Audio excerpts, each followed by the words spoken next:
அருமையான கர்த்தருடைய பிள்ளைகளே, இந்த காலை வேளையில் இயேசு கிறிஸ்துவினுடைய இந்த புடமிடப்பட்ட அந்த புண்ணிய வார்த்தைக்காக நான் நன்றி செலுத்துகிறேன். இந்த காலை வேளையில் உங்களுக்காக அந்த வார்த்தையை கொடுக்க கர்த்தர் கிருபை பாராட்டியிருக்கிறார். என்னவென்று கேட்டால், நான் போர் இடத்திலெல்லாம் எனக்கு கனம் இல்லை, நான் போர் இடத்திலெல்லாம் என்னை ரொம்ப ஏளனப்படுத்துகிறார்கள், நான் போகிற இடத்திலெல்லாம் என்னை விரோதமாய் பார்க்கிறார்கள், எனக்கு எந்த இடத்துலையும் எனக்கு கனம் இல்லையே, எந்த இடத்துலையும் எனக்கு கனப்படுத்த மாட்டேங்கிறாங்களே, இந்த கனப்படுத்தல் எனக்கு வருமா, இந்த கனப்படுத்தல் எனக்கு கிடைக்குமா அப்படின்னு சொல்லி ஒரு வேளை எதிர்பார்த்து உட்கார்ந்து கொண்டிருக்கலாம்.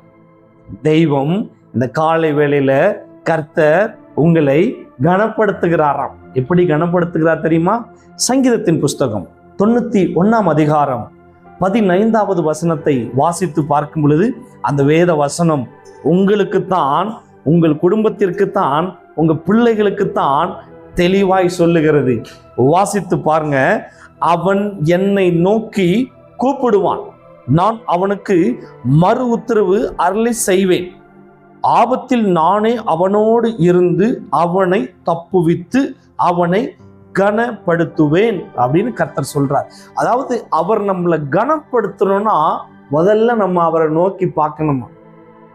வேலை ஸ்தலத்துல கனம் வேணுமா, கர்த்தரை நோக்கி பாருங்க. இன்னும் உங்களுக்கு இந்த பூமியில எந்தெந்த இடத்துல உங்களுக்கு கனம் வேணும், அவர் கனப்படுத்துவார். ஒரு மனுஷனை உயர்த்தணும்னு அவர் முடிவு பண்ணிட்டார்னா, கனப்படுத்தணும்னு முடிவு பண்ணிட்டார்னா அது ஒருத்தரும் தடுக்க முடியாதான். அதுதான் அந்த வேத வசனம் சொல்லுகிறது. அவன் என்னை நோக்கி கூப்பிடுவான், நான் அவனுக்கு மறு உத்தரவு அருளி செய்வேன், ஆபத்தில் நானே அவனோடு இருந்து அவனை தப்புவித்து அவனை கனப்படுத்துவேன். கர்த்தர் எல்லா ஆபத்திலும் எல்லா நாச மோசங்களையும் தப்புவிக்கிறார் என்று உங்களுக்கு தெரியுமா? உங்களுக்கென்று ஒரு கனம் இருக்கிறது, உங்களுக்கென்று ஒரு உயர்வு இருக்கிறது. அந்த உயர்வு எங்கடா உங்க கையில கிடைச்சிட போகுதுன்னு சொல்லி அசுத்த ஆவிகளும் அந்நிய மனிதர்களும் தேவையில்லாத வார்த்தைகளை பேசி தேவையில்லாத காரியத்தை சொல்லி உங்க இருதயத்தை உடைத்து கொண்டே இருப்பார்கள். ஆனா உங்களுடைய இருதயம் உடைக்கப்படும் பொழுது நீங்கள் அண்ட சராசரத்தை உருவாக்கின சர்வ வல்லமை உள்ள தெய்வத்தை நோக்கி பார்க்கும் பொழுது அவர் என்ன செய்கிறாராம்? மறு உத்தரவு அருளி செய்து ஆபத்தில் நானே அவனோடு கூட இருந்து அவனை தப்புவித்து அவனை கனப்படுத்துவேன். ஏன் தெரியுமா தப்புவிக்கிறார்? உங்களுக்குரிய கனத்தை அவர் உங்க கையில கொடுக்க போகிறார். நீங்க உயிரோட இருந்தா மட்டும்தான் கனத்தை சுதந்திரிக்க முடியும். நீங்க உயிரோட இருந்தா மாத்திரம்தான் அந்த மகிமையை சுதந்திரிக்க முடியும். நீங்க உயிரோட இருந்தா மட்டும்தான் அவருடைய அநேக நன்மைகளை நீங்க சுதந்திரிக்க முடியும். அதுக்குத்தான் கர்த்தர் சொல்றாரு, நான் உன்னை தப்புவித்து உன்னை கனப்படுத்துவேன். எதுல கனம் இல்லாம இருக்கிறீங்க, கர்த்தர் உங்களை கனப்படுத்துவார். என்ன ஆசீர்வாதத்தை குறிச்சு இருக்கிறீங்க, அந்த ஆசீர்வாதத்தை கர்த்தர் கொடுப்பார்.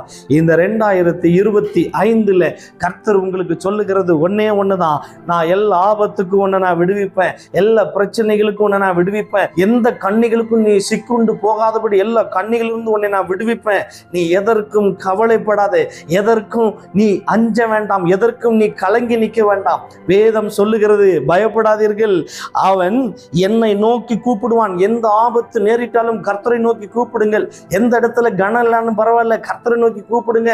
ஐயோ உங்க கால்களுக்கு கீழே கண் இருக்குதா, கர்த்தரை நோக்கி கூப்பிடுங்கள்.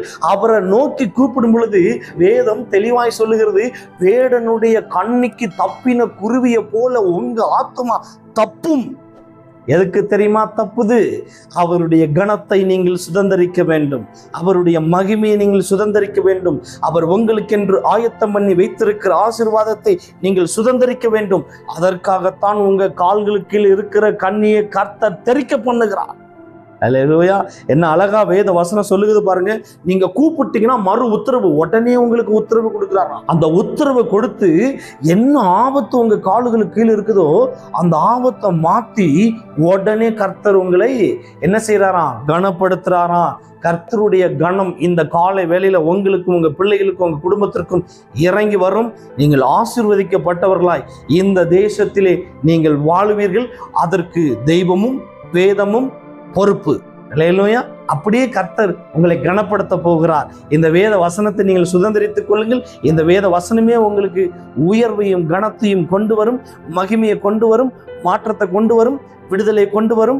அநேக ஜனங்களுக்கு முன்பதாக உங்களுக்கு அநேக கண்கள் பார்க்கத்தக்கதான ஒரு மகிமையை கர்த்தர் உங்களுடைய வாழ்க்கையிலே செய்ய போகிறார். அல்லேலூயா. இந்த வேத வசனத்தின் பிரகாரம் கர்த்தர் உங்களை கனப்படுத்துவாராக.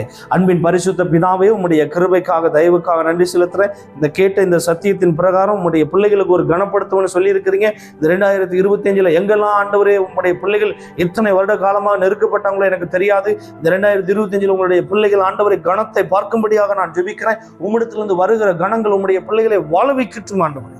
எல்லா காரியத்திலையும் நீங்க அனுகூலமா இருங்க. உங்க கரத்துல ஒப்பு கொடுத்து ஜெபிக்கிறேன். எல்லா காரியத்திலும் உங்க பிள்ளைகளுக்கு உத்தரவு கொடுங்க. எல்லா காரியத்திலும் உங்களுடைய பிள்ளைகளுக்கு மகிமைப்படுத்துங்க. உங்க கரத்துல ஒப்பு கொடுத்து ஜெபிக்கிறேன். பொறுப்படுத்திக் கொள்ளுங்கப்பா, கிருபையில மறைத்துக் கொள்ளுங்கப்பா, பெரிய காரியத்தை செய்யுங்கப்பா. இயேசு கிறிஸ்துவின் அதிகாரம் நாமத்தை கொண்டு ஜெபிக்கிறேன். ஜெபம் கேளும் எங்கள் நல்ல பிதாவே. ஆமேன், ஆமேன், ஆமேன். God bless you.